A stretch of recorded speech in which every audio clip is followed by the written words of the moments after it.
Are we back, guys? Hope so. Let me check.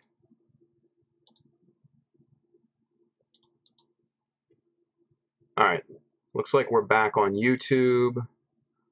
Looks like we're back on Twitch. Incredible. What is going on tonight, people? This is crazy right now. And it looks like we're back on YouTube as well, or Facebook as well. Incredible. I don't know what happened. That's the first time that's ever happened to me on streaming before.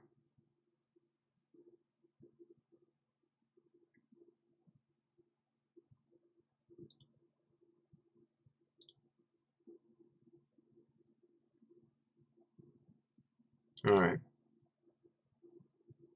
Yeah, it said network error on all three, so I'm not sure what exactly happened. I'm telling you guys, it's just not my night tonight. It really is not. I don't know what the deal is.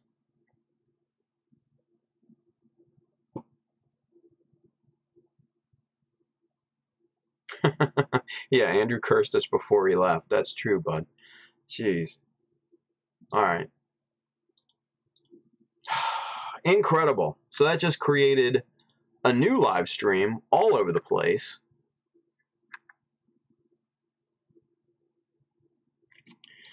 My,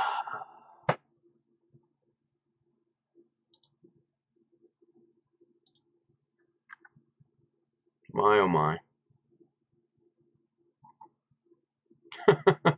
Robert Flash is with us. He says, Gremlins. True, Robert. Sandy Lee is with us over there on Facebook. William Wilms is back on Facebook as well. Excellent. All right, so Robert Flash is with. That's me. That's an echo. Just getting the video pulled up. Incredible. What? Oh.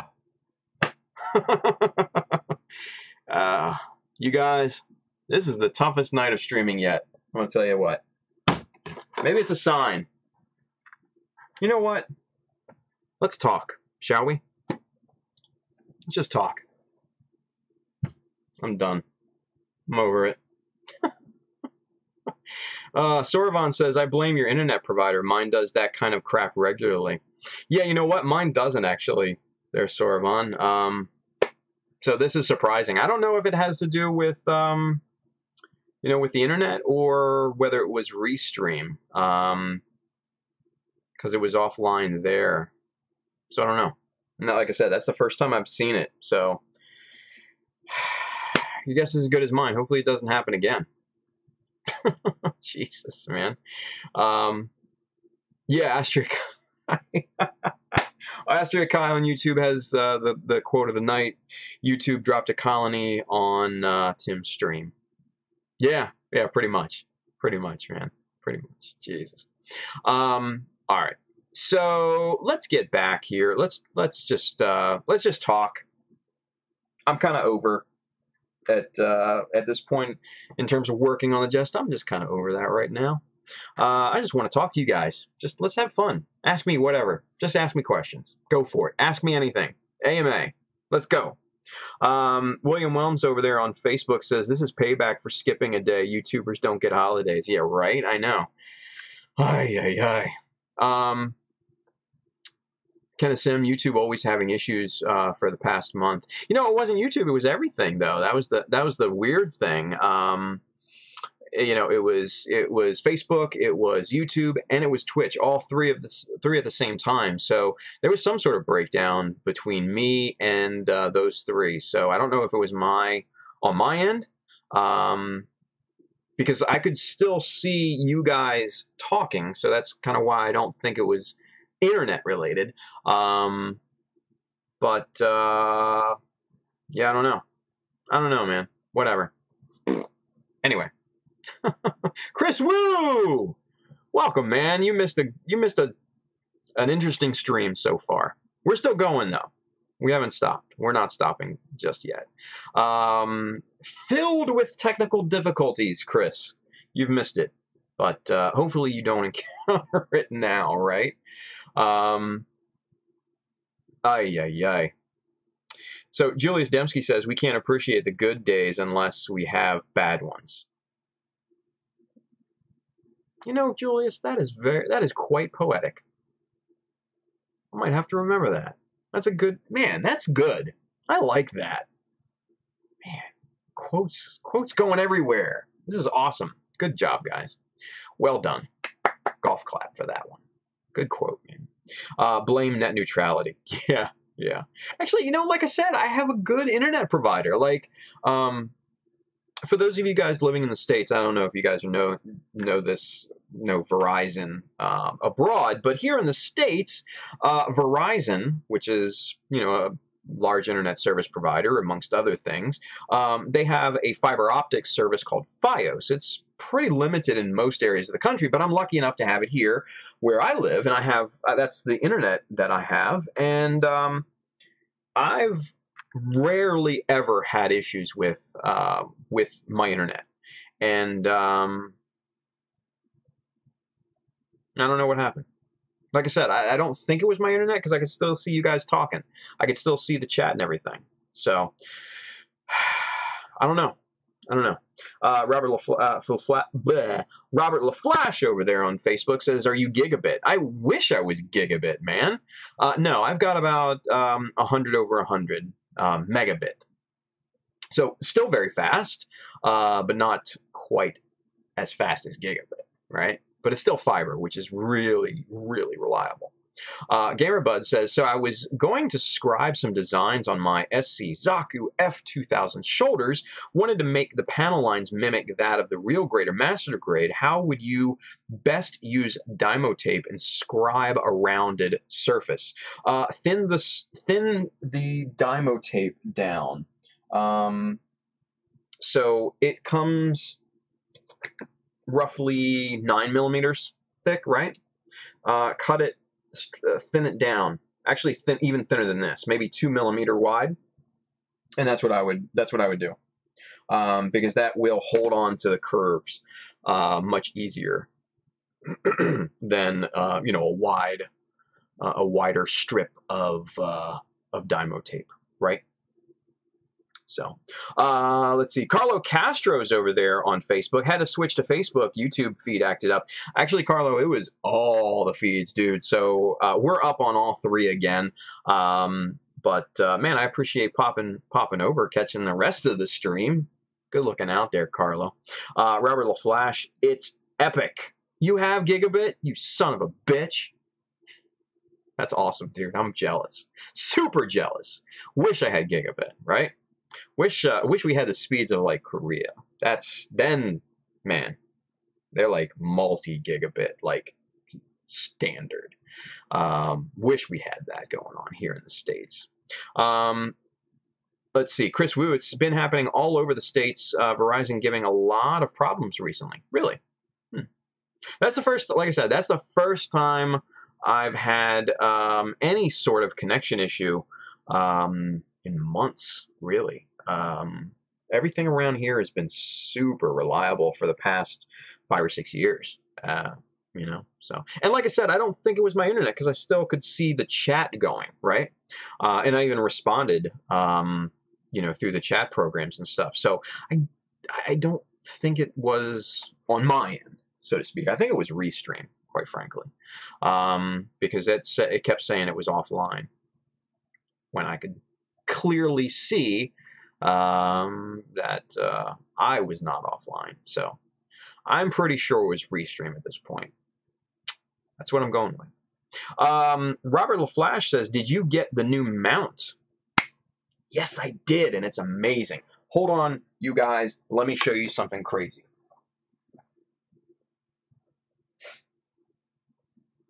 All right, here we go. So this, I need to back up for this so you guys can see this whole thing, right? This is hopefully going to be my new camera mount instead of this crazy tripod sitting on the desk or the table here, right? So what this is, it is a foldable, pivoting light boom arm It's to hold studio lights and stuff. But since it's got an insane weight load capacity, I am actually going to attach the main camera to this bad boy, right? So what this does, this is really cool, and I'm glad I found this online. So this part right here attaches to the wall, and then this arm pivots up like this. Look at this. Watch this. Watch this. That's so it's 100% perpendicular, right? But then, whoa! Look at that. It goes all the way up, right? So this thing is crazy big, right? Super sturdy too. And if I wanted to, I could extend the boom pole even more. You can't even, I mean, look at this. Look at that. I can't even get in a damn frame. That's so crazy, right? So I have to install this, obviously, into a stud in the wall to make it as strong as possible, because this thing alone is heavy. So I've got to do that. I think I'll probably tackle this tomorrow. Whoops. But it seems like a good $50 spent at this point. I've seen reviews on it, the whole 9 yards, and everybody that has made reviews on it says it's pretty damn cool, and I have to agree just by holding it, and looking at it and everything like that. So, yes, sir. Anyway, I digress. But good question there, Robert. So, yeah, it's pretty cool. I can't wait to get it on the wall and get the. I just want to get this damn tripod off my desk because it is space limiting, So it is what it is. Let's see. Let's go down the chat here. Let's answer some questions, shall we? Let's get comfortable. Let's get comfy. Here we go. All right. So fire the questions up, everybody. Let's go. Let's ask some questions. Let's answer some things. Let's go. Just AMA. Let's off the cuff here. Let's see.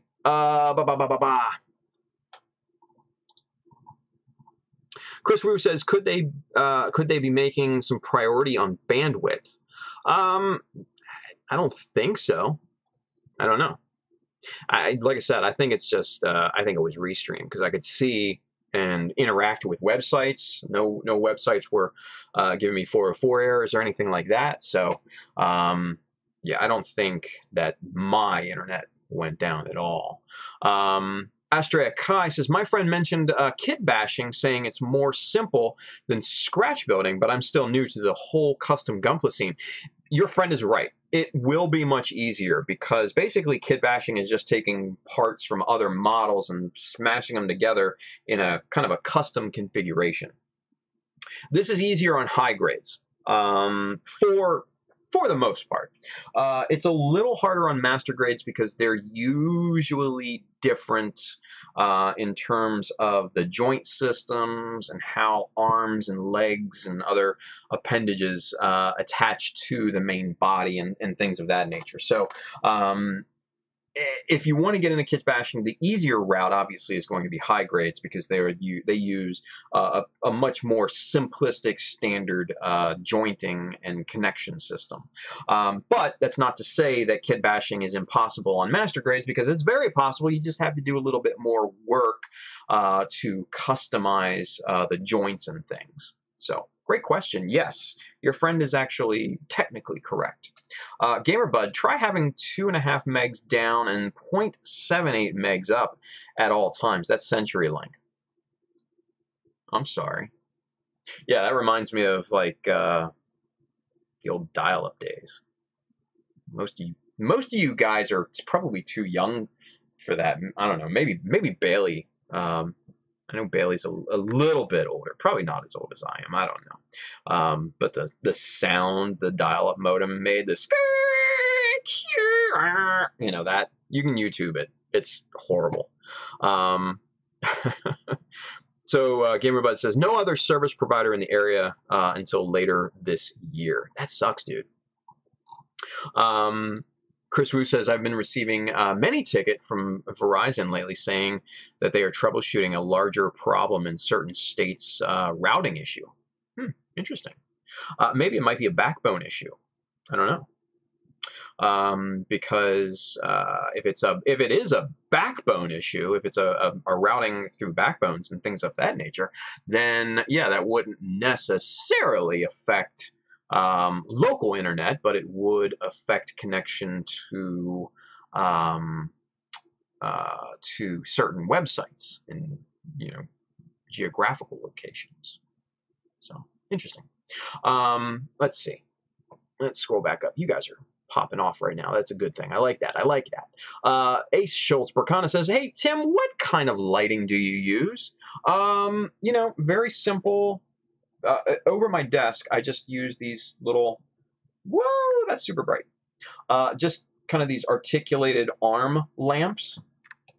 I've got 3 of them across the back here, and they have 100-watt swirly fluorescent lights in them. I do eventually want to change those out to LEDs, but not until these burn out. These are very bright, and so I figure I'll use them until they burn out. Tilt that back a bit. That's blinding me right now. So yeah, that's what kind of lighting I use. I do have an LED light over top just to kind of give a little bit more splash light down onto my face. And then over here, I've got another LED light just out of frame to kind of cascade some light. You can see the light here on my hand. Just kind of cascade the light back down here to kind of give a halo effect, which helps separate foreground from background. So just lighting techniques that you pick up in photography and videography.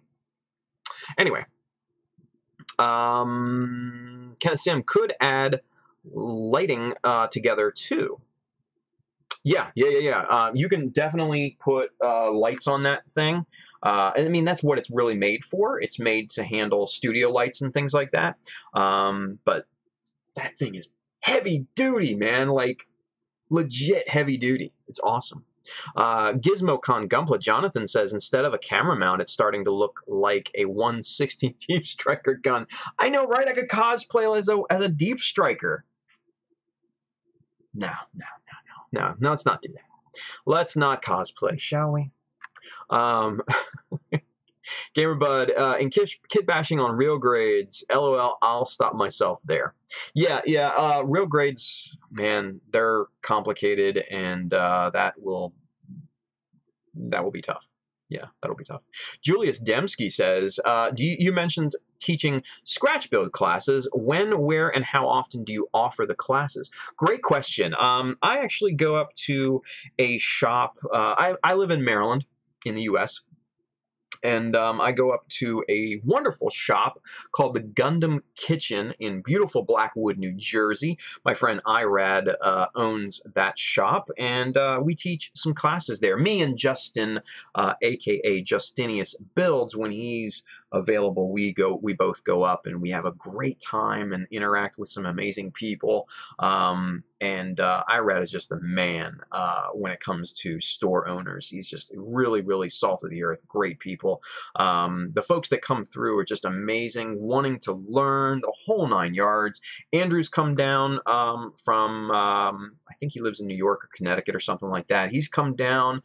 Silver Stray from Gundam Builders Association has come down from Connecticut. People have come as far, as like 11-hour drive from Indiana to come to classes and stuff before. So we teach those kind of sporadically, but I'm always open to travel to a new place.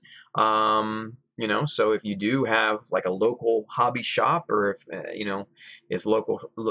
your local hobby shop is interested in having me, Justin, or both of us out or whatever, have them hit us up. All we would need is travel expenses and lodging and stuff. But yeah, we'd love to come out and teach classes to, whatever hobby shop is willing to have us, to host us, So it's a good time. It's a really good time. So, Food for thought. Great question. Gizmo Con Gumpla Jonathan says, the good old AOL dial-up, and when you're finally connect, someone picks up the phone. Yeah. Been there, done that, man. Been there, done that. Kenneth Sim, 90s internet, and LOL. Yeah, it was bad. Algis Kuhn says, do you diorama? Not really. I'm not into dioramas too much. If you have seen some of my past projects, some of my past pieces, I usually kind of do almost like a display rather than a diorama, to kind of showcase the project and things. I'm not too big into the whole diorama thing myself. I'm not opposed to doing it. I think some models lend themselves better to being in dioramas, but for what I do and the customizations that I make, things of that nature, I don't really get into it too much. There are people much more skilled than I am that do some wonderful dioramas. Mike Wine from Those Gundam Guys, you can check out his Facebook page, Gundamonium. Ed from Ed's Gundam Reviews, 000 Gundam Reviews, I forget. He's really good at dioramas and things. When I'm on Paint Pusher on Facebook, as another one who's just amazing at dioramas and things. One of our past guests. Oh shoot, Weathered AZ on Facebook and on Instagram. Oh God, brain fart. I can't even remember the gentleman's name. Shit, I'm so sorry. Damn, I can't remember his name. He's a good friend. Anyway, it's been one of those nights, guys. It's just a brain fart fest right now. M. Nielsen says, I remember those days of dial-up. Yeah, it was so bad. Chris Wu says, Kit Bash is easy to create Frankenstein kit. However, it will be difficult when it comes to proportion and design. Yeah. That's a good point. Astria Kai says, so is there any tutorials on kit bashing so I can grasp on the idea? You might find some YouTube videos and stuff like that, but kit bashing, again, is simply like scratch building, is that you have to kind of get an idea of what you want to accomplish and then kind of find the different parts and find a decent aesthetic that you want to end with, right? So I don't know if there are really any quality ones out there, but there might be some to where you kind of get the roadmap of how to achieve it, I guess. I don't know. So, good question there. Gamer Bud, I'm going to kit bash my Unicorn and Banshee, though, since they have the same frame. Unicorn with the Banshee inner frame and armor painted gold. Banshee with Unicorn inner frame and painted black. Cool. Let's see. Let's see. Pata de Rosso, he's over here with us, and he's coming in from here in Europe. Halogen lamps are going to be banned, only LED. Yeah, it's kind of the same way here in the States too. These fluorescent lights will kind of go the way of the dinosaur very soon, and will pretty much be LEDs. I know that the normal old school light bulbs with the filament, those are done. Those are done here. So it's only fluorescent and LEDs that you can get here in the States. Let's see. Halogen, he says, they say, sorry, I don't know if it's he or she, but making generalizations. Halogen lamps help a lot when drying some stuff. Yeah, they create a lot of heat. They do. Astria Kai, anyone remember the AOL days? Yeah, dude. AOL Messenger, all that stuff. Yeah, no more incandescent. I couldn't remember that, Robert LaFlash, over there on Facebook, but good call on that. Yeah, incandescent with the little filament, that would basically light up and create a lot of heat. Yeah, those are done, gone. AOL Instant Messenger, Astria Kai says, Pata de Rosa says, I love dioramas. I started miniatures with HO Train Hobby. Very cool. Spider 2K2 is with us. James. And he says, I'm just getting into the chat this late, but I do remember the AOL days, good times. My old AOL handle was I don't even know. Hanglove? I don't know. And Biggie 2K2.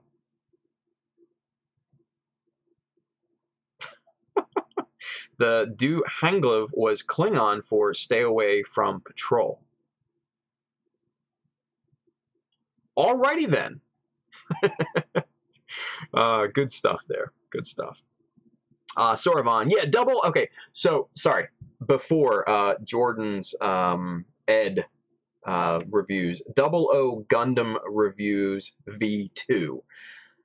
Thank you, Soravan, for that hookup. I appreciate that. One of the guys he was talking about. Yes. Astrid Kai says, also, Endmaker did a really impressive diorama for 2017 GBWC and took 3rd place. Yeah, Endmaker is amazing. He's a great, really great videographer, too, man. The videos that he makes are just astounding.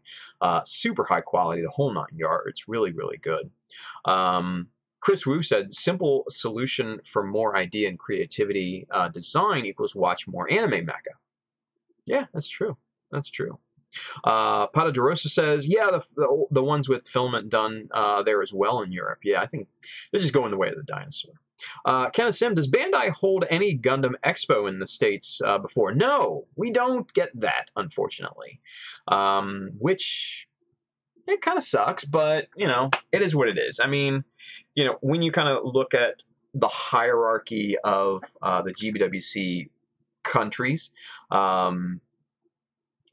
hate to say it, but U.S. and Canada is kind of like the redheaded stepchild. You know, we're like the special kids. The learning curve for us is a little steeper, you know.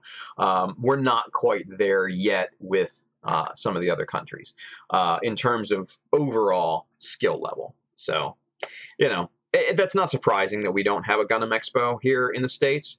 But who knows what the future will hold? You know, we're getting a live-action Gundam movie. That could change everything. Who knows? Who knows? Spider 2K2. Tim, that was to respond to Astray. Okay. Sorry, James. My bad. Don't read my text. Nice. Nice. Pata DeRosa says, one question. What's your take on the current releases if we get at regular ones, not counting with the Unicorn NT models? I feel there has been so much of re-release of old kits with no changes. Yeah, for the most part, I agree. You know, it's been a tough year, I think, all the way around.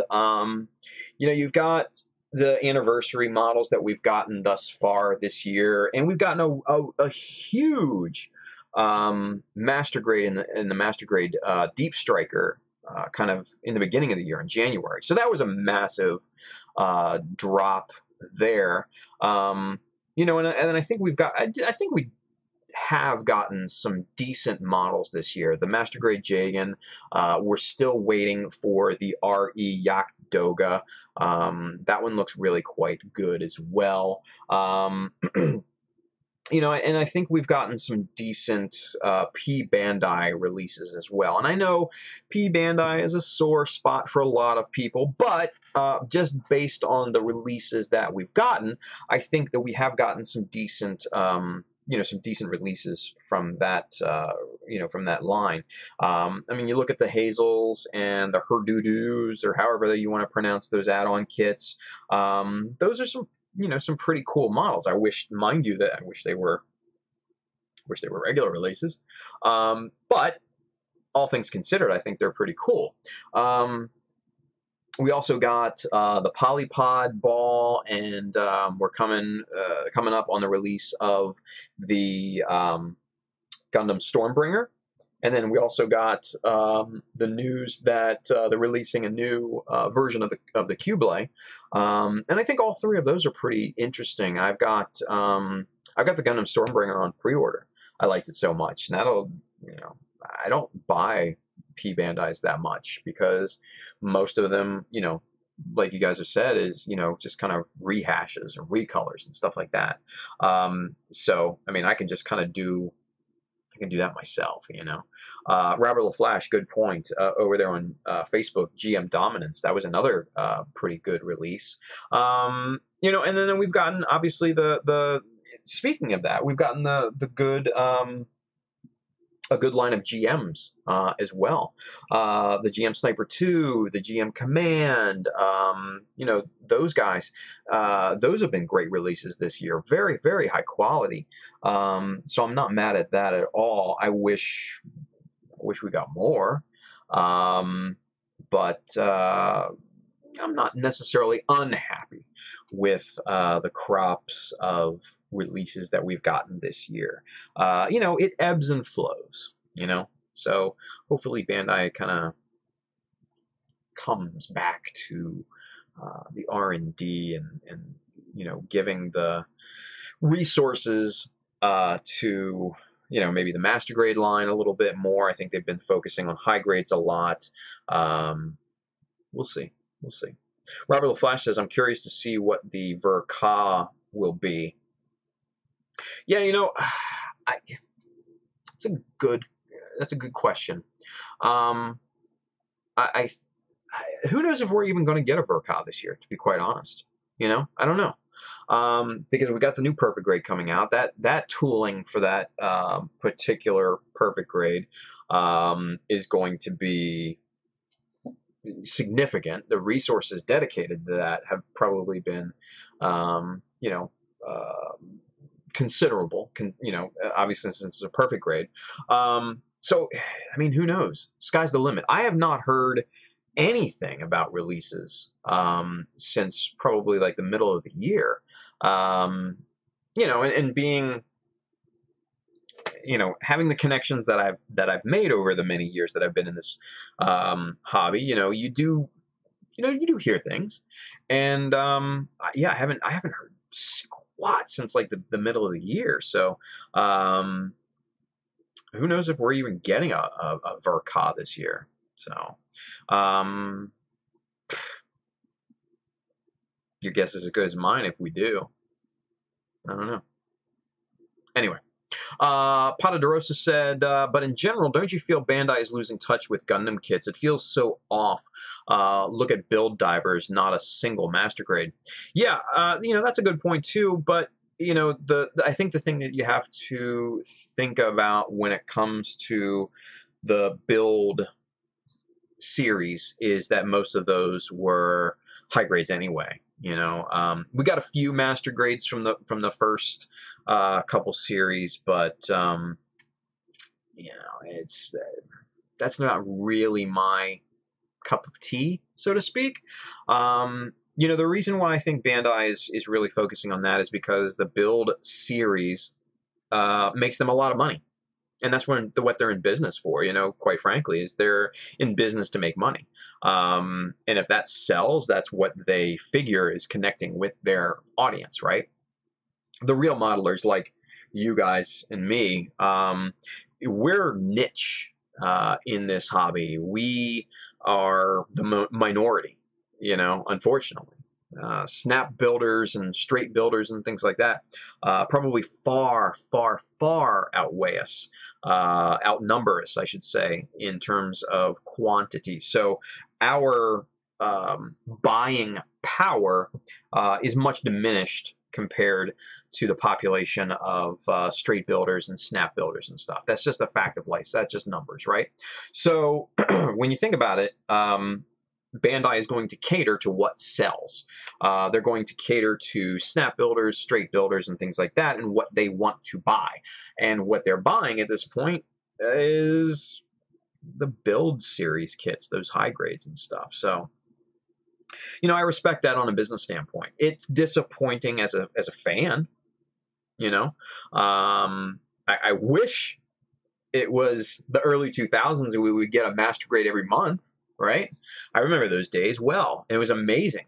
You know, new kit every month to look forward to, you know, and we haven't had that in many, many years. So I get it. It's a business. And, you know, the global economy is not what it used to be back in the early 2000s as well. So, you know, there are definite variables at play. you know. So yeah, what what may seem like Bandai's losing touch um,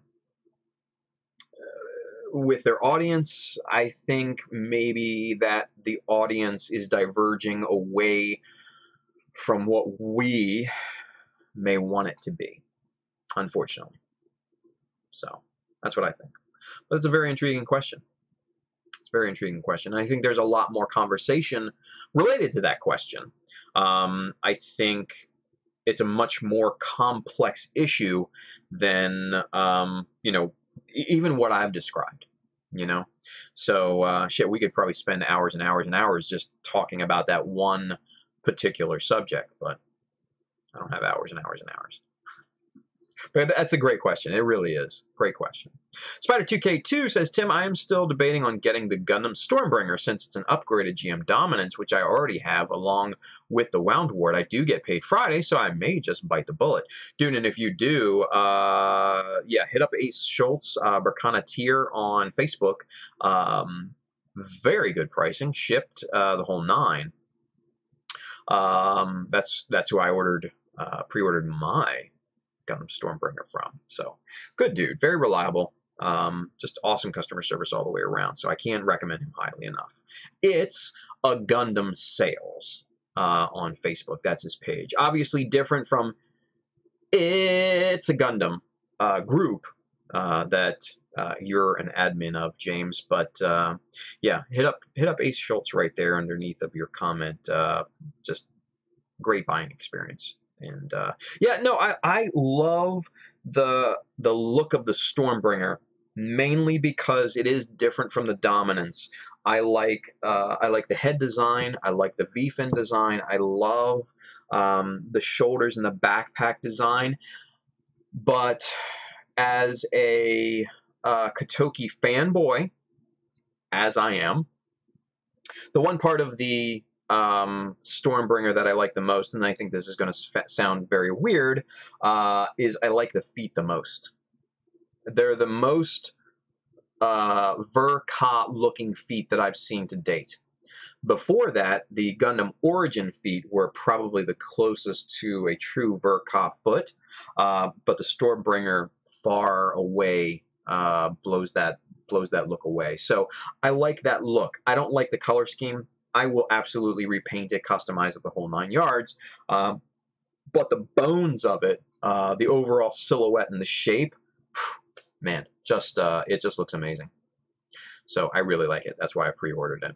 So, Pato de Rosa says, give me a nice G-Self Ver-Ka, I would be happy. You know what? I probably would be too. I wouldn't mind getting my hands on a even just a 1/100 scale G-Self Ver-Ka. I hated it when it first came out, right? But I've seen what really great modelers have done with it, and I think I could probably get wicked on that thing. Move around some components, swap some parts out, customize some things. Yeah, we get ill with that one, definitely. Robert LaFlash says, let's see, there should be a Hobby Expo soon in Japan. Yeah. They were all rehashes. That was great. I want one, I think, to bash into the GM Dominance version Naoki. Yeah, dude. Bashing the GM Dominance with the Stormbringer? Yeah. I like where your head's at, Robert. I like where your head's at, man. Very cool. Let's see. Chris Wu, Bandai lately been noisy rampage with third-party kits than doing R&D for new kits. Yeah, they have been wrecking shop on these third parties, kind of bootleg kit makers and stuff like that. So, it is what it is. Obviously that's a different division. That's their legal departments and everything. So that's completely separate from R&D and all. So I respect that. But yeah, man, they've been going crazy. So, Pata de Rosa says, Chris, even third party have better ideas. And that's an interesting point. I think for the most part, third-party designers have more leeway with the property, right? Bandai, you know, they have to stay somewhat true to the design, right? They can't just go crazy, you know, and add all these crazy panel lines and, you know, put horned feet on a heavy arms when there wasn't any in the original line art, right? So I think they have to stay true to that segment of their fan base, right? But in respect to third-party designs, I think they have more freedom in the design process. They can get crazy. They can go full customized. You know, they can make, you know, the horn feet on the master on the heavy arms and everything like that. So they have more leeway stylistically, I think, than Bandai. Bandai is kind of painted into somewhat of a corner with the designs. Because, like I said, there's a probably a large segment of the fan base that expects, you know, a certain dedication to, you know, the original line art, to the original anime. So, again, man, you know, it's just different tastes all the way around. So, but I agree with you. I love the look of some of these third-party kits. I really do, especially the Supernova ones. They're quite nice looking. I do agree.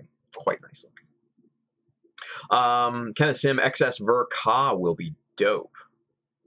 Whew, yeah, that would be awesome, right? Package it, you know, basically revamp it with the parts that they redesigned in the Deep Striker. I like that idea. I like where your head's at, Kenneth. Astria Kai, I don't understand why some of the kits that are P Bandai. You know, the thing with P Bandai, it is a sore spot for a lot of us, right? But business-wise, it was a smart move because Bandai takes out their middleman, their distributors and things like that. They sell directly to their customers on a limited production run, and they make more money in the long run because they don't have that distributor who needs to buy it at cost to sell it at a retail. So then Bandai has to reduce the cost of the, you know, the original product even more. So it's good business to sell, you know, from business to consumer directly and not have distributors and middlemen. It probably makes them just so much more money. And, you know, I don't like it as much as you do, trust me. From a fan standpoint, from a builder standpoint, I wish most of these P Bandai releases were normal releases. I would buy them up in a second, you know.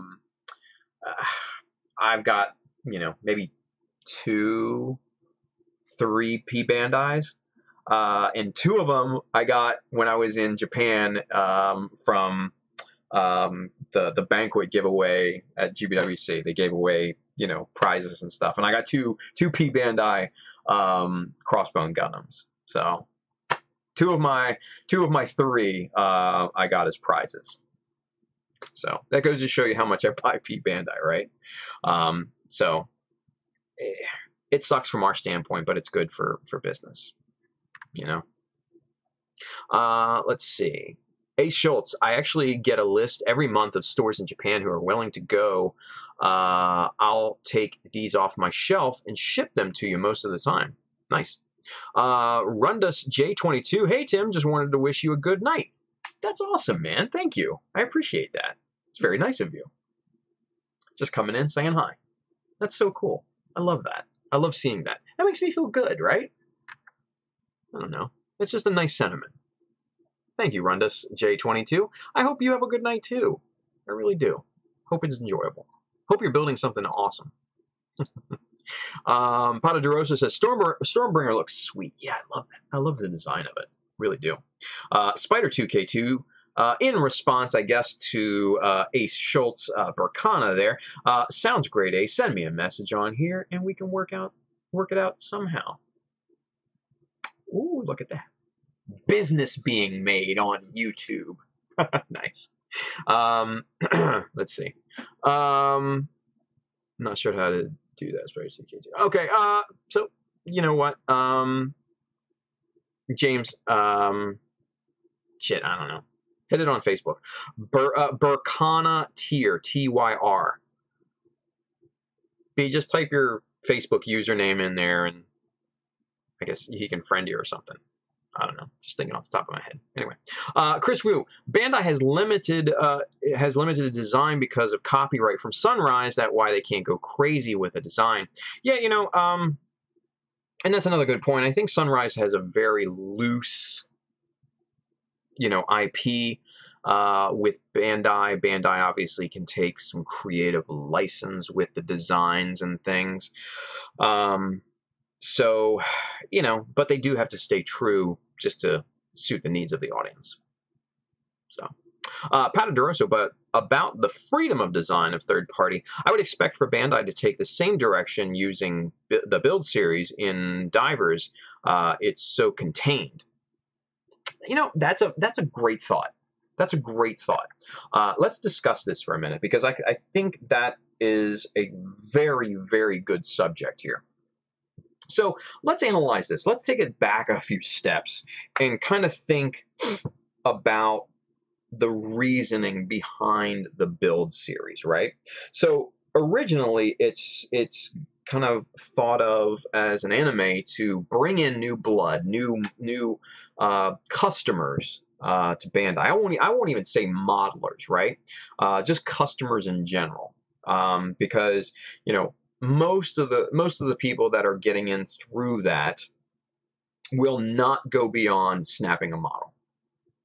It's just not going to happen. That's going to be most of the audience, right?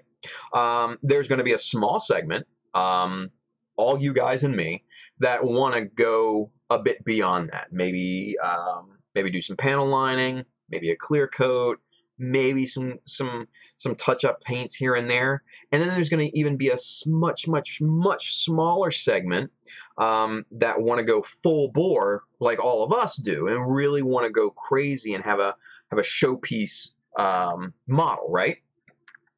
So we have to think about the audience that Bandai and Sunrise are catering to. They're catering to a simplistic, and I don't mean that in a derogatory term, but a simplistic audience, right? People that just want a snap build, that they just want a physical representation of what they see on screen, right? So I don't think that Bandai, knowing that mindset of a large segment of the audience that are watching the build series, I don't think they want to overwhelm them with complex designs or complicated engineering going into a model and everything, right? They're going to want to keep the quote-unquote cool factor, so that you know, the very crazy, loud-looking models are going to be much more prominent. And then obviously the cutesy models, the bear guys, they're going to, man, they appeal to pretty much everybody. Boy, girl, young, old, no matter what. I myself love bear guys. I'll admit it. I have no fear in that. I think they're cute as hell. And you can get crazy customations out of a little petite bear guy, right? I love doing those. I love bashing petite bear guys with super deformed Gundam models, right? And they make such cool little, side projects. I've done it, what, two, maybe I think 2 or 3. I don't even know. Anyway, check it out there. Yeah, Rundus, J22, bear guys are so fun. I agree.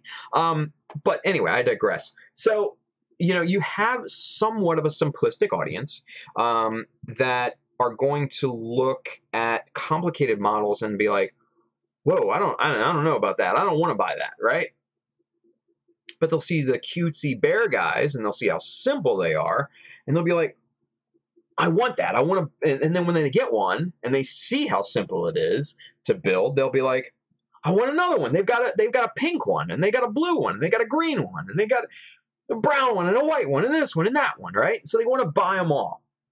So I think that's why you know, Bandai obviously keeps the design simple, but then obviously there's also animation costs as well. You know, the simpler designs, obviously, it's going to be cheaper to animate in the long run because you're not going to spend as, you know, animator's not going to spend as much time animating all the little itty bitty details in those two. So I think again, this is a multi-headed, a variable type of conversation, and I think it's a great conversation too. But I think those are the predominant reasons. I think there's a much more reasons than that, but I think those are probably going to be the biggest ones, right? So, Pata de Rosso, I like to snap build, but sometimes I wish we go a bit further. You can go for every fan, old or new, and I give simple or detailed kits. Kit bashing pushes your creative mind. Absolutely, dude. Yeah, 100%. Totally agree with you. And I think the more that you kind of get into that, the more creativity, you know, leads to just some crazy things that you can do, right? So that's a very valid point too. But I think for Bandai, anyways, Bandai, obviously, you know, they're a business. They've got to make money, right? So they're going to cater to the largest common denominator of their audience. And that's, you know, they're going to try to keep overhead costs low. They're going to try to keep profits high, and basically see what happens. You see what we get. It is what it is, man. It's a business. It's business. It's absolutely business. I can't hate Bandai for making smart business decisions. I just can't. You know, as a fan, I can be mad at them, but as a business, from a business standpoint, I can't be mad at them at all. Not at all. Not one bit. So it's great conversation. Great topic of conversation. Pata de Rosso, you've got some winners tonight, buddy. Very good stuff. A. Schultz, hey Tim, did you want a Supernova heavy arms? You know, Bear, you know, I'm good. You know, I like the design. Don't get me wrong. I just don't ever see myself building one. God's honest truth, right? I just don't. But I respect the design. But thank you for the offer. I appreciate that, buddy. Chris Wu, I kind of understand those theories why Bandai went to simplistic, mainstream, streamlined design than complex like Verka New Style, because if you're new to Gunpla and you look at the GBWC in Japan or Hong Kong, that's going to freak you out from entering this hobby. Yeah, exactly right. You know, you have to set the entry point of the hobby somewhat low, so it's not intimidating, you know? So it's one of those things. Sorvan says, that's the reason why the campaign parts always include joint stuff. It gets those kit bashers going. Good call, Sorvan. You know, I don't have many campaign parts. I just don't get them, right? Yeah, that's a very good call. I didn't even think about that. Rundus J22, if you're passionate enough about something, you can make the most plain of kits look great anyways. Yeah, that is a nugget of wisdom. Right? I mean, you got to think. The Jesta is a super plain kit, not many panel lines, so to speak, and you can get crazy on it. That's why I like it. Same thing with the Jagan. The Jagan is super plain, but I could go nutso on that and detail that thing out like crazy, right? So I'll get one eventually, and yeah, I'll go nuts on it. But good call there, Rundus. Good call. Hey, Schultz, fair enough. They come with way too much detail anyway. Yeah, you know, it's just not my thing. Like the Mechanicore line, I liked the early stuff. Like I have the Zai up here, and that's like the only Mechanicore model that I was really ever interested in, just because they pack so much detail into it. If you're not wanting to do it yourself, then that's amazing, right? But if you're like me, like I want to detail everything. I want to make it my own. It's just it's just kind of a waste, you know. So it is what it is. Different strokes for different folks, right? Renus J22, it's really awesome when someone takes a kit no one likes and turns it into a masterpiece. Dude, I know, right? I love that. That warms my heart to see, right? And that's kind of why I have this guy right here, this 1/60th Rick Dom. It's just such a big lumbering oaf of a kit. And I've wanted to do like a GPO2 for so long, but I've just not had, I guess, the inspiration or the motivation to break down and do it. I've kind of wanted to just kind of sculpt the shoulders and the legs and everything. And granted, it's kind of ugly, but I feel that I could kind of put my spin on it and make it a winner, you know. But I love when people do stuff like that. They take a terrible kit or an ugly kit and they just put super amount of passion in it, and I just love seeing that. I love seeing that. Gamer Bud, it's wow, English, yeah, dude. No, it's just man. Tonight's been a tough one, you guys. With all the technical difficulties and everything that I've had tonight, man, it's just, I'm burned out. I'm just like, and then having me come back from a long weekend, right? And this being the first stream of the week, it's just like bombarded with technical difficulties. It's just come on, you guys. So yeah, it's a tough one. So, Patadroso, aha, thanks. I love a good discussion. By the way, you think Bandai will allow more countries in GBWC? I just wish they allow Europe as a region, not just individual countries, because I can't participate. Yeah, you know what? I totally think that as the hobby grows, there will be more countries introduced. Obviously, France and Vietnam were introduced as new countries last year, and then Canada were split off from North America to kind of be, you know, their own unique country. So you have Canada and the U.S. being separate entities in GBWC now.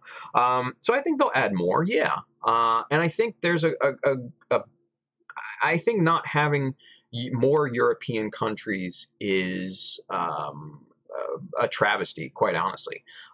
Especially places like UK, Germany, places like that. I'd love to see those particular countries get in. And obviously more than that. The main hurdle, I think, that countries, modelers in those countries face is that Bandai is looking for quality distribution in said countries. If you have a great quality distributor that gets, you know, in bed with Bandai, then chances of being in the GBWC go that much higher. Right now, I don't think places like the UK has a really amazing single distributor for Bandai products right now. At least that's my understanding anyways. I could be wrong. And that's pretty much the main hurdle that the UK has at this point. There's a ton of fans of Gundam in the UK, but them not having a true distributor like Australia, like US, like Canada does, it hinders their chances of being in GBWC. And that's just, I don't know. It's kind of unfair, but I understand the business point of view. It sucks. I hope more countries get in. I do. There's nothing better than a good competition. I just love to see more models. I like to see cool models, you know? So, yeah, I really wish they were. Gamer Bud, I love me some Rick Dom. Want to get the origin version. Yeah, dude, I love Doms. They're just big, fat, ugly mechs, and I don't know. There's something appealing about them, right? Soravon Zero over there on Twitch says, unloved kits have the most interesting builds. Josh's Gapflea was incredible. Dude, I know, right? Seeing him take that just ugly thing and create what he did was just, it was cool. And obviously, you know, me being on Gunpla Talk with him, being friends with him and everything, I'm privileged enough and lucky enough to be able to see his behind the scenes photos and things like that. So I am unique enough to have that kind of rare treat to see Josh's whips and the other guys too, you know, Zach and Justin and Simon and Jim and all those guys. And same thing with them. I share, you know, some things that I don't show you guys. I share with them and, you know, bounce ideas off of them and stuff like that too. So it's good to have a little crew of modelers that are kind of like-minded that you can bounce ideas off of. So if you don't have that, man, hook up with some friends and kind of get a group chat going because, man, you get some good ideas from that. You really do. That's a good point, Sorban. Pata DeRosa says, what's your biggest disappointment in the Real Grid series? Mine's the GP01 FB, so many issues. You know, I don't like the Real Grade series as a whole. So, my biggest disappointment is the whole series. You know, 144s are not my preference in scale, number one. Number two, I don't like overly complicated kits just for the sake of being overcomplicated. The truest example of this is the RX-78 version 1.5 that came out in like the early to mid 2000s. First model, first master grade that had a full inner frame with working pistons and all that. It was the first Bandai production model with you know, multiple molding passes and everything. And technologically, it was ahead of its time, and it was the precursor for most of the technology that we have today. But it was overly complicated simply for the sake of being complicated, and it just ruined the kit for me. So that was a big disappointment too. But yeah, I'm not a big fan of the Real Grade series as a whole. So mainly because of the overcomplication, but honestly, for the biggest part is just I don't like 144 scale. It's just not my preference. So. Gamer Bud, I've also seen some cool Zeta Rick Dom designs. Yeah, you know, the Advance of Zeta, the AOZ Rick Dom designs are really cool too. Sorvanen says, and there was a Tristan in in Korea's GBWC that looked great too. I didn't see that. I like the design of the Tristan. I wish that it would have gotten a little bit more love than that crap-ass 144 kit that we got, you know? So, is what it is. Let's see. Chris Wu.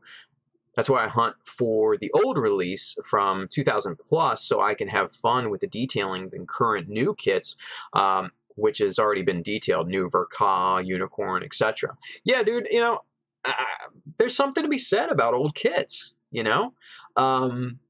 The old school ground kits, the ground GM, the ground Gundam, the Easy 8, the original GM Sniper ground unit. Those are amazingly solid kits, and those are from the early and mid 2000s too.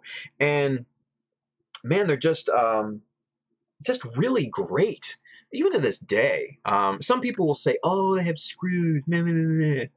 Crimea River, right? The thing about them is that the screws in the elbow joints make them insanely solid, and I just love those things. You know, same thing with like the GMCs, the GM Type C, the GM Custom too, as a good one. Yeah, there's great old kits, guys. Don't discount an old kit. Get your hands dirty. Get in there and just mangle the shit out of it and make something awesome, you know? Let's see. Pada de Rosa, I am from Portugal, so my chances of participating is none, even if I have 90 years of age. Man, Pada, I am sorry about that. Yeah, you know, and that's the tough part, because man, there's so many good modelers in countries that just are not able to participate.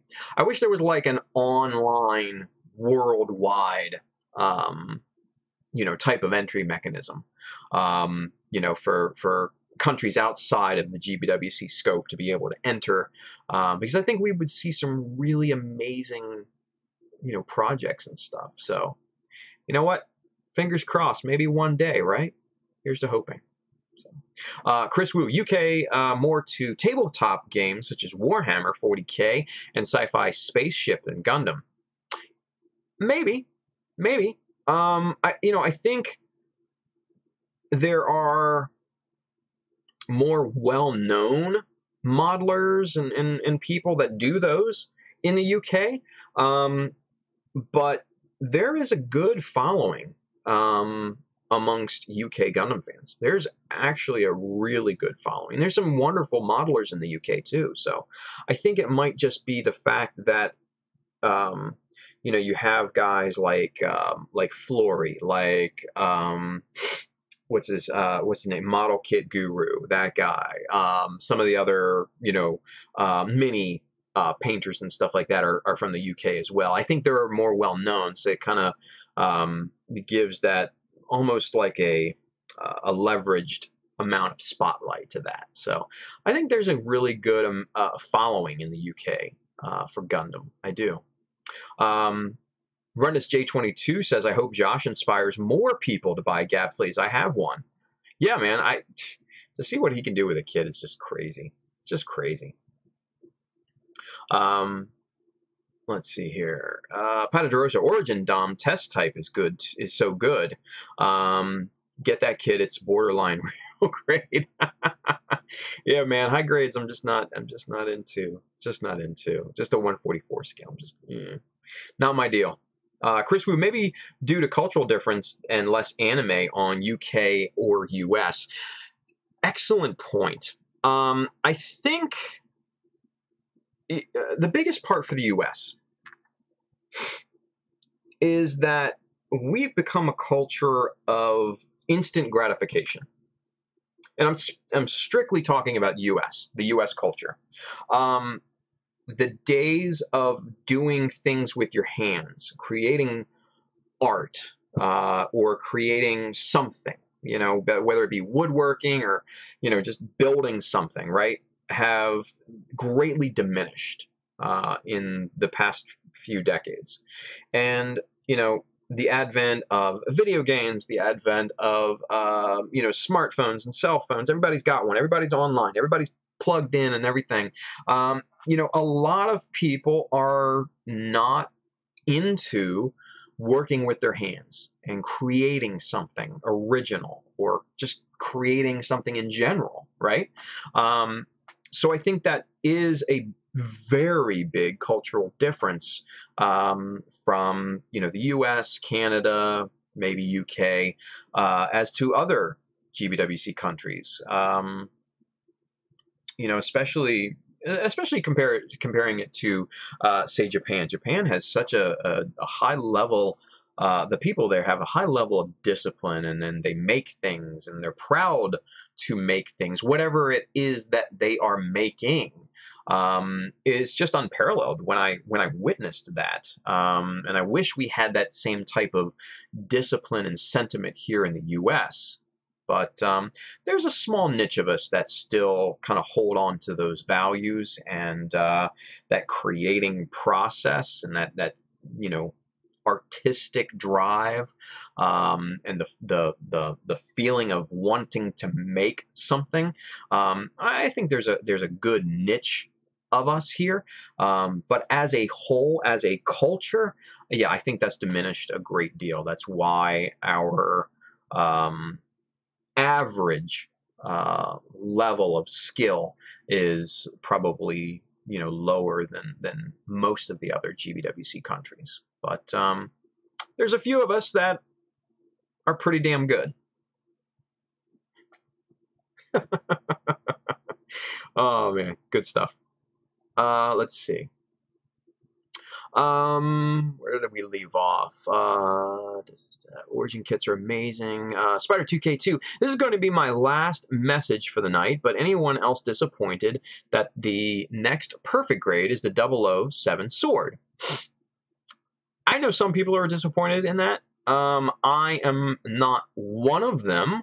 But nor am I overjoyed with it either, because I don't build perfect grades. So I don't necessarily have a dog in that fight, you know? For those people that do like master grades, yeah, I am disappointed for you. But for me particularly, I mean, it's just not a big deal for me. So I don't get worked up over it. Now, if it was, say, a master grade, then we might be fighting. We might be fighting. But good stuff. Right now I'm making typos. Everybody's making typos. Nobody can speak English tonight. We're all just burned out from all the technical difficulties. Oh man. Hey man, at least we're in it together, right? Patagerosa says, Origin kits have been, for me, one of the biggest surprises in the high grade line. Yeah, you know, they look amazing. I wish they had a 1/100 scale counterpart, though. I do. But yeah, the designs for the Origin kits were just really, really nice. Really nice.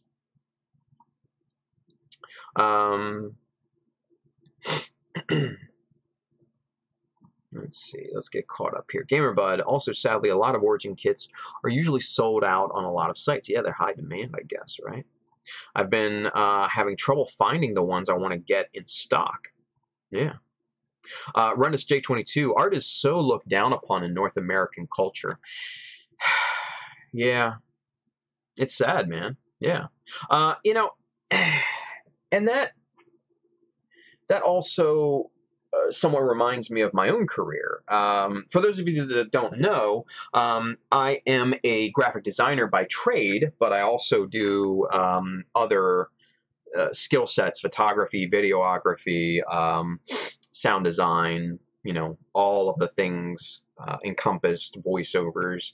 And I also kind of specialize in e-learning courses. I author, you know, virtual learning courses for clients of, you know, the company that I work for. And, you know, you look at it and I see a stigma. Focus, camera.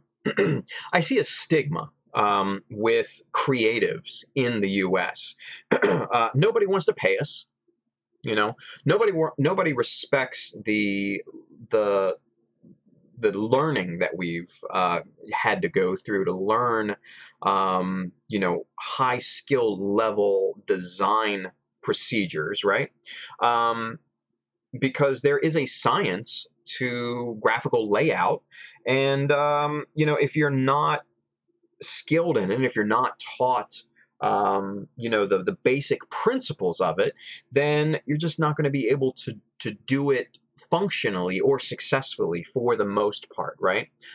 Some may luck into it and just bang something out, right? But that's very rare, right? So as a creative, it's very difficult right now. It's a very difficult job environment, employment environment for creative people, graphic designers, photographers especially, because most news outlets now are kind of crowdsourcing their photography, which is just mind-blowing to me because, you know, the camera doesn't produce the image. The photographer produces the image. It's the photographer's eye that makes the composition, that you know, dials in the settings just so to get the contrast right, to get the color right, to get the levels right. that's where the talent and the quality come in, not the camera. And I think with media outlets, mostly crowdsourcing photography and videos and things of that nature, that just it's such a sad state of affairs for photographers, journalistic photographers right now. So I see so many stories of them just getting completely laid off left and right. It's very saddening. So it is what it is, and that's kind of the spillover. Right now I think we're in the U.S. Again, like I said before, we're predisposed at this point for instant gratification. We can pull up whatever we want to on our phones and get information at the drop of a dime. We get likes instantly coming in and follows and this, that, and the shares and all this and comments, and that hits our, endorphins and gets the dopamine firing and everything. But there is something to be said, and a massive amount of gratitude and satisfaction and pride in sitting down all by yourself sometimes and just making something.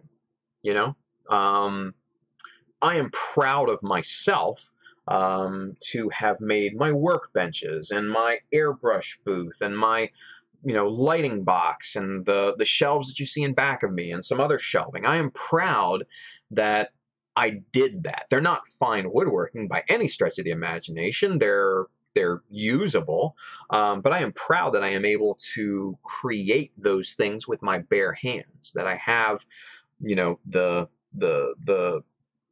I guess dexterity of thought to be able to think of these things and then bring them into reality with my own two hands. There is such an amount of pride that you have when you finish something and you're like, I made that, right? It's like the scene out of that Castaway, where Tom Cruise, or not Tom Cruise, but Tom Hanks is on the beach and he gets the fire going and he says, "Look at what I have created," right? And that's kind of the feeling that you get when you create something, So that's my two cents. I'll get off the soapbox. Let's see what Facebook is saying.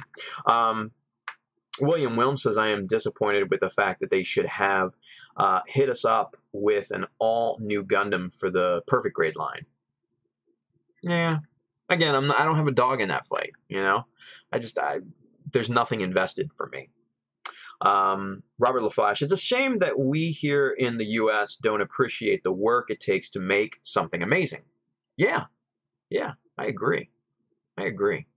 Even beyond making something tangible, right? When you make something virtual, like programmers, I have a massive amount of respect for programmers because they are super analytical minds, and they can go through thousands upon thousands of lines of code and find the one single little error, like a space or a period or a dash that's out of place, and they can find it and they can fix it, right? I can't do that. I'm not built for that. I'm the creative type. I'm on the other side of that spectrum, right? But I think there's an artistry to programming and making virtual things as well. Oh, cool, Robert, you're a carpenter, dude. That is awesome. I love that. I dabble in woodworking, right? I'm not good at it, right? And I don't even try to be. I'll be honest with you. I make stuff, like these shelves behind me, right? They're okay. They're just MDF painted up and everything. I'm not making anything out of oak or cherry or anything like that. I'm not freaking Bob Vila or Norm Abrams on New Yankee Workshop or anything. I love that. I love watching that. But man, I just I so respect people that work with, work with their hands, man. It's just so cool. I watch Instagram videos, and I don't know, maybe I'm the only one, but I watch Instagram videos of these guys doing trim work, baseboard trim work, right? And they've they've got these these tricky angles, or these these jut outs of corners on a wall or something like that, and they form up these baseboards, and it just slots in perfectly, and it's just like, man, that's artistry in and of itself. It's so cool. I love seeing that. There's a certain satisfaction in just seeing it, much less achieving it, right? He says, I spend most of my time building trade show booths. That's awesome, dude. That's awesome.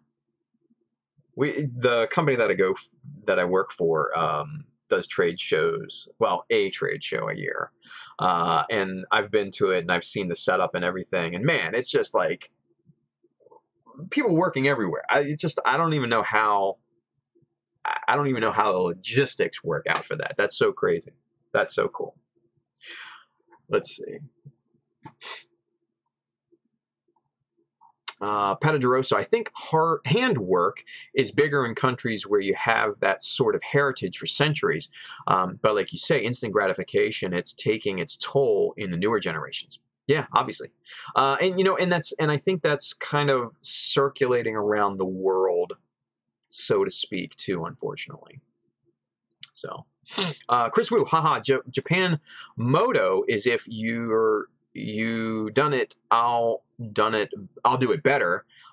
If you said impossible to do, I want to do it more. That's cool. I wish we had that, right? Because I'm kind of that same way. I was like, if you tell me I can't do something, then I'm going to prove you wrong, right? If you do something cool, I'm going to do something even cooler, right? So that's awesome. I love seeing that.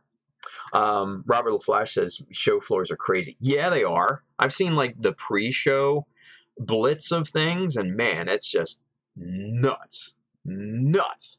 Getting electrical in, getting carpeting in, getting just everything, scaffolding, things hanging from the ceilings, all of that crap. It's just like blows my mind when I see it. Let's see. Let's continue on. Rundus J22. Weird question.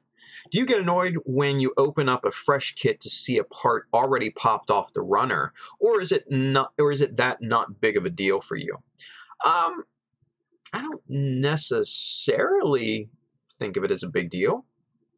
Now, I mean, obviously, if it's damaged, then I'd probably get a little perturbed, right? I'd be like, oh man, that sucks, right? But I'm not. I wouldn't necessarily go crazy over it. I just kind of let that stuff slough off, right? So, Spider 2K2. Good night, all. It's 1:30 a.m. here. Yeah, it's 1:42 a.m. right now. So that was like almost 15 minutes ago. And I got a day off tomorrow from work. Going to get as much sleep as I can. Man, sleep good, James. Sleep good, brother. Jonathan G is with us over here on YouTube. Welcome to the show. Thanks for joining and watching. He says the arts in general are less valued in the U.S., and it starts early on. When funding gets cut in education, it starts with the arts more often than sports in many cases. We start with a deficit. Yeah. No, I absolutely 100% agree. I 100% agree with that. My daughter is very, very much into art. She loves to draw, and she actually likes anime, right? I'm not a big anime fan. I will say that time and time again. I'm not a big anime fan. I watch mech anime here and there. I'll watch Gundam, but not all of Gundam. I don't like G Gundam and some of the other ones. It's just not my style, right? But I do love Gundam anime. Don't get me wrong. But the other anime outside of Gundam and mech style anime, I'm just not a big fan of. It's just not my style, personal preference, right?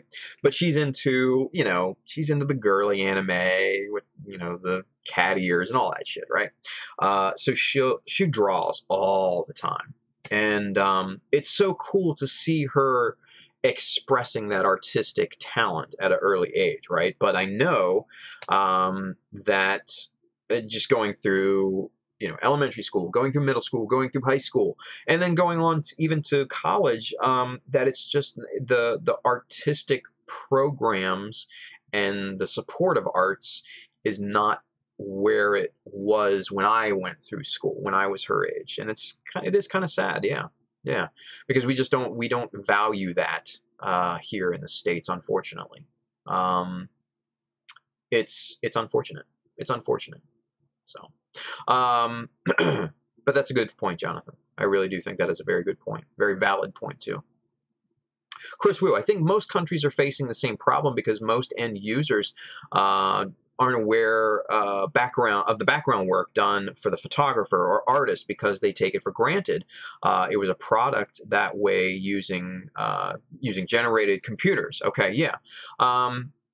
Yeah, no, I think you're absolutely right. There's a and I hate to get philosophical with you guys here, and I know we've kind of deviated into that at this point, but spare kind of go with it for me a little bit. But yeah, I think for the most part in the U.S. And starting abroad, that there is kind of taking for granted of things. You see a product and you think, oh, they just made that. But there's so many steps to making that product, right?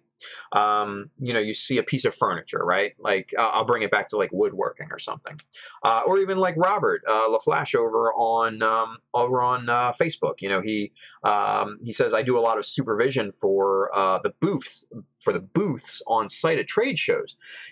You can come into a convention or a trade show and you can see this massive, beautiful booth, and you take that for granted because you're used to seeing that in a convention, but you don't know the work that went into it. You don't know what the workers had to do to set that up. You don't know the logistics of getting those materials to the trade show or convention. You don't know, the work that went into designing and constructing that and making sure it goes through safety standards and, quality checks and things of that nature. Those all are human elements that a person needs to have a skill set in to be able to, let people take that for granted. And, it is a shame that we take those things for granted because there's an artistry in all of that. If you care about your work, I think there is a level of artistry in everything, So a little bit of history for me, right? So true story.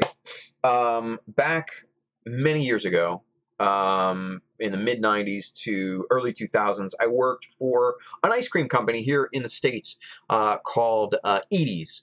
Edie's here on the East Coast. It's called Dryers on the West Coast. I don't know why. Don't ask. But I was a salesman, and what I would do is I would go into grocery stores and I would see what product they needed of ours, and I would order it. I had a little handheld computer that I would type in orders and everything, and then I would come back a day or two later when the order was delivered, and then I would put that to the shelves, and I would have a main route of stores, about 15 to 20 or so, that I would service every week or so, and I just kind of make my rounds. And there was putting ice cream on a shelf is not necessarily a skilled trade, but I took pride in that. I made sure that before I left that store, every single ice cream carton was facing you, that the customer could easily recognize what flavor they wanted, and see it and just be amazed that everything was to the front. There was a level of artistry in that, and I took pride in that. So even the most mundane tasks that you wouldn't think has a level of artistry in it, there can be, based on the person doing it. Think about that, guys. Think about that. Let's get caught up here, because there's a lot of chat I still have to get through, and it's almost 2 in the morning. But I'm having a good time. You guys are great. Let's see. Chris Wu, just like people want perfect design, but underestimated or undervalued the artist design at, who does it. Paying budget payments but wants 5-star quality. Yeah, I'm very familiar with that that factor. A lot of people take for granted those are default picture of finishing products instead of appreciated what has been done from the background works in progress. Absolutely. Yeah, I totally agree. A. Schultz, Berkana, I mostly fix old arcade games. That's pretty damn cool. I think that's I like that. I didn't know about that, B. That was pretty cool. It's a pain for sure. Jonathan G, I love building the workshop infrastructure that goes along with model building. Yeah, I do too. I love kind of building the environment, and setting up kind of my studio. It's fun, right? A. Schultz, Berkana over there on YouTube says, parts are getting nuts for some of it. Say Time Crises, you can't get monitors for them, and the guns are about $40 for the 90s ones. Wow, that's crazy. But still, once you get something finished like that, oh man, I bet it feels good though. Pedadorosa, have you seen Miniature Wonderland in Germany? That's a good example of miniature hobby getting mainstream attention. I actually have a project to do something like that where I live. No, I haven't. I'll have to look into that. Thank you, Pada. I have not seen that. Miniature Wonderland. Interesting. I will have to look into that. That sounds pretty cool. GamerBud, yeah, I've been kit building so much lately. I've not done any new artwork in a while. I need to sit down and just sketch something. Yeah, man, don't let that go to waste, right? I used to draw. I wasn't good. I wasn't bad. I was mediocre, right? I had the talent to get good, but then I just didn't do it. So now it's gone, right? So don't lose that. Don't lose that. That's one regret I have. I lost that. Rundus J22, I did a lot of music education as a kid. I took private lessons at a college, and my teacher was the chairman of the department. The college decided to cut funding, and he was let go just like that. So the whole arts program discussion is very serious to me. Yeah, dude, you know what? It's serious to me too, because, you do see federal cuts, you see, state level cuts, you see local cuts, things of that nature for the arts. It's very disappointing. It's very disappointing. I don't want to, let me say this right now, guys. There were the two subjects that I will not discuss on the show are politics and religion. So as long as we don't broach onto either one of those, man, we're good. Because we can definitely get into politics with the arts funding and things of that nature, but it's just not something that ever ends well. Let's put it that way. And it's been a long-standing rule of mine with when it comes to my pages and forums and all that I've done in the past. Those are the two subjects that are absolutely 100% off limits. So just a general saying. So. Rundus J22, so the whole arts... Oh, sorry. I already read that. Sorry, guys. GamerBud says, I have a binder that is 3 inches thick of my artwork in the past 10 years, but this year I have hardly done anything. Man, don't lose that, dude. Don't lose that. You'll regret it. I regret it, like I said. A. Schultz, getting that ice cream to you is a pain with 27 below constant temps and 60,000 pounds you hand move every day for like 12 hours plus. Dude, you talk about a workout, lifting and moving, pallets of ice cream. And mind you, you're not lifting the entire pallet, right? You're lifting the packs of ice cream, on and off of said pallet. And man, you get like stupid farm boy strength after a while, man. That's just like, back when I did that, like I was just like jacked, right? That's one part I miss about that job is not having to work out ever. I just did my job, all right? So, and the free ice cream was cool too. Respect. Let's see. Run is J22. You know we're having a good discussion when chat just infinitely expands. We are, and we're having fun with it tonight too, man, right? We're having some fun with it. Let's check back over here on Facebook. William E. Wilms says, anybody got any fun ideas for a new shield for the Master Grade Jig? And I am lost on what I want to do to it. Oh, yeah. Yeah, dude. I don't necessarily care for the Jagan shield myself either. I will be honest with you. But the shield that I really love is this old school design here. This is the broken down. Obviously this is taken apart from the GM Sniper 2, but think about these for a while. Those would be cool with the Jagan, right? Especially if you did like a Stark Jagan. Think about that. Think about that.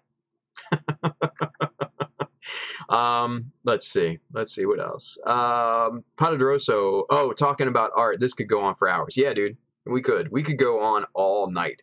But it's 2 in the morning here, you guys. I don't want to go on all night. I've been going since what, 10:30? This has been a long stream, you guys. Well, a long couple streams because of technical difficulties and everything. A. Schultz, that talent went to model building, though. You did not lose it, just change focus. Yeah. I think that's a good point of view. I also got more into computer graphics and things. So Photoshop, Illustrator. I got more into photography, video, and stuff like that. So yeah, it's a transitioning. It's a transitioning. Let's see. That job is called an industrial athlete. Also, you have to build those pallets. Dude, yeah. I didn't necessarily have to build those pallets. I had to break those pallets down when they got into the store. You guys have never seen brutal until you have worked the day before Thanksgiving here in the States in grocery stores. That is brutal. I remember one year, man, we had our product was on sale, I think, in probably 4/5 of the stores that I serviced, right? So I had to go into each store multiple times during the same day because we had extra space at the end of the aisle in like an end freezer or something like that, right? And I had to constantly fill those up because the people in the store wouldn't do it because they had a vendor to do it. They said, no, we're not going to do it. Hands off. Nah, buddy, you got that, right? So I was completely responsible for that, and that sucked, right? One Thanksgiving, this is no lie, one Thanksgiving I worked 22 hours straight. 22 hours straight. I was done. I was so done. I basically got up, God, I think it was the night before that day, worked through the whole night, and then basically worked through the entire day. Longest day of my life. Absolute longest day of my life. And I was just wrecked by the end. Just wrecked. And I think I slept till like 2 or 3 o'clock in the afternoon on Thanksgiving. I woke up just in time enough to have dinner with my family. And then I had to wake up and do it all over again. Thankfully, that's the busiest day of the grocery season is the day before Thanksgiving.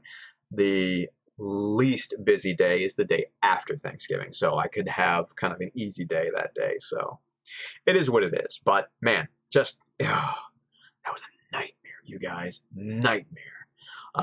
Just brutal. Just absolutely brutal. Anyway, I digress. That has nothing to do with building models, right? Gamer Bud says, Tim, I sent you a pic on Instagram if you want to see the last piece of artwork I was working on, if you want to check it out later. Yeah, dude, I definitely will. I might not be tonight because it's getting late. I might actually just zonk out after the stream here in a little bit. So don't hate me if I don't look at it until tomorrow. So just FYI. Patadoroso says 7 a.m. here. Yeah, dude. Good morning, man. Good morning. Yeah, you're what? Yeah, you're 5 hours ahead of us. So you're right there. You know, right in with UK time too. So yeah. Patadoroso also says, "Oh, which master grade of the Gundam X would you recommend?" Tough one. I'm not.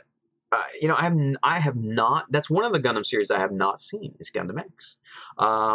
You know, you've got the Double X, which is a really cool looking model, and I've seen some really cool stuff done with it. So, I guess maybe that.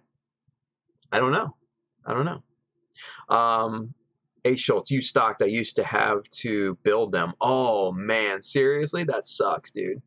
Like I remember the guys in our warehouse. These massive freezers, you guys, like the sizes of a department store, and like the ceilings would be like 25 feet high with, you know, metal racks of ice cream all over the place. And the temperature in these big freezers were like 25 below zero, 25 Fahrenheit below zero. I don't know what that equates to Celsius. Sorry. We're Americans. We don't use Celsius, right? We're the only freaking, one of the only developed countries in the world still to use Fahrenheit. I apologize to my friends outside of the U.S., but I digress again. So, yeah, like 25 degrees below zero. So, man, if that's something you had to do, brother, I feel for you, because that was not something that I ever wanted to do, because they had to get in these, like, massive, like, overall things, and they had to wear masks, the balaclavas and everything over their faces, and yeah, no, not me, man, not me. Crazy. So apologies accepted. Thank you, Pat. Appreciate that, buddy. Appreciate that. You know, we're just a bunch of barbarians over here in the U.S. We still use the imperial measuring system, and we still use Fahrenheit and all that. So what are you going to do? One day we'll catch up with you guys and start using metric and Celsius. Won't be anytime soon, I guarantee you that, but hopefully one day, right? So much easier. So much easier, you guys. Ay, ay, ay. William E. Wilms, perfect shield idea. I switched the shields with the master grade Quell I have on the shelf. Now I can get the Jagan to hold the shield in its fists. Good on you there, William. That's awesome. That's good to hear, buddy. Good to hear. A. Schultz, yeah, they were cold. Full Eskimo, but yeah, you get jacked. Yeah, dude. Lifting and just, it's like that. If you're here in the States, if you guys have seen the Planet Fitness commercial, and if you're outside of the States, like Pada and you guys, Google this, Planet Fitness. There is a commercial where a guy just says, I pick things up and I put them down. That's exactly how you feel when you stock ice cream, when you build pallets and stuff. Man, it's just you pick things up and you put them down all day long. And it sucks, but man, you know, it's just, there's still something gratifying about it. So, oh man. All right, guys, it's 2 a.m. here. I know we're having a good time. We've had some great conversations. I've enjoyed this kind of Ask Me Anything, just kind of back and forth conversation. Then we got to do this again. We've got to do this more often, because this was a lot of fun. This was a lot of fun. There's been a lot of input. I know we've had some tough struggles with technical stuff tonight. But man, it's been worth it. It's been totally worth it. So let's finish up. Let's take care of a few points of business, shall we? So I'm wearing the Chiseled Discipline shirt tonight, and obviously hashtag Chiseled Discipline. You know, make sure you put the caps on your chisels, please. Make sure. But this will be available soon in the Child of Mecha store in multiple colors too. Different colored shirts, different shit. different colored handles, the whole 9 yards. So that'll be available soon. Don't know when, but that'll be available soon. Probably like 5 or 6 different colors. That'll be good, right? Second point of business: win this model. Win this model. You can win this model if you donate to the Gunpla Talk fundraiser / giveaway. You can win that model, or you can win one of these awesome little 3D printed busts from When I'm On, the paint pusher on Facebook. He's sending us 6 of these, so there's going to be 6 of these to give away to 6 other lucky donors, and there's going to be some little goodies involved with these as well. So those are going to be awesome. So go donate to the Gunpla Talk fundraiser. It's gofundme.com/Gunpla Talk. Enter as much as you want, as little as you want, or as much as you want. And you know, if you're not in the position to donate, we understand that. If you could just share it, that would be amazing. Share it to your Instagram, your Facebook, your groups, or your favorite fan page, whatever. Make a video on it. That would be amazing too. Do what you can for us. Get the word out. We would really appreciate that because it means a lot. It goes to a good charity, the National Alopecia Areata Foundation. It's a terrible immune deficiency disease. It basically, you lose your hair. You lose all your hair. And young people, old people, male, female, all races, everybody is affected by this. It does not discriminate. It is not a targeted disease. It affects everyone. So please donate. That would be amazing. That would be awesome. We would really appreciate that. And then you're doing something good for humanity too at the same time. So that would be a great.